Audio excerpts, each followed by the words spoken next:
Je Marseille, tu Marseille, il Marseille, nous Marseillons. On a créé le verbe marseillais, verbe régulier du premier groupe. Hein, c'est ça. Voilà, ça veut dire ça. Ça veut dire on quoi. ONS, soyons rassemblés ensemble pour un seul but qui est un spectacle, une manifestation dans un théâtre un soir, le 31 janvier, qui rassemblera des musiciens, des auteurs, des acteurs, des actrices. Des chanteurs, des solistes, voilà, et pour offrir au public une marseillitude, non pas une marseillaise comme dit Frédéric, qui la marseillaise étant une maladie qui vous pourrit l'espoir, mais au contraire un marseillon qui vous unisse dans un instant de partage autour, évidemment, la racine étant Marseille, autour de la racine marseillaise.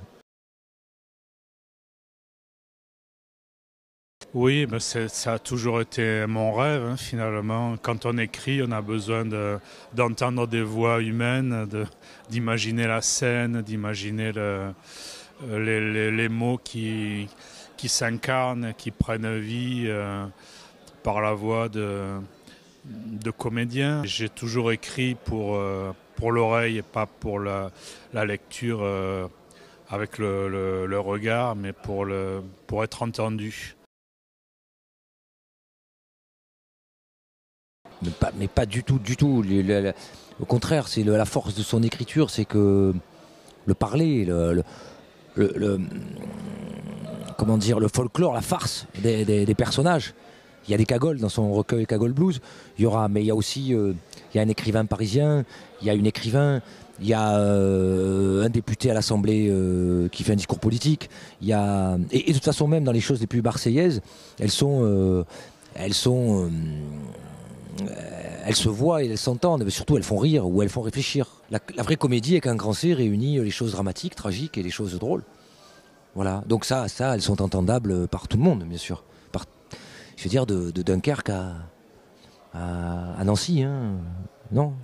Ah oui, c'est complètement universel. C'est ça qui nous intéresse dans l'esprit marseillais, c'est qu'il a vraiment une vocation à l'universalité. Il dit Marseille est une ville qui marche au milieu de la rue au lieu de marcher sur le trottoir. C'est-à-dire que tout ça, c'est une grande bourrasque, quoi. C'est le Mistral fou qui gagne les paires d'oreilles ou les paires d'yeux qui écoutent et qui regardent.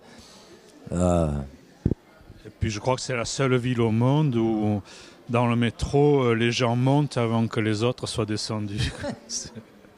C'est extraordinaire. Bon, c'est vrai que c'est un bazar absolu, mais c'est le terreau le plus fertile pour les idées nouvelles, parce que tout est possible. Il y a un tel désordre que finalement on aboutit à une grande créativité.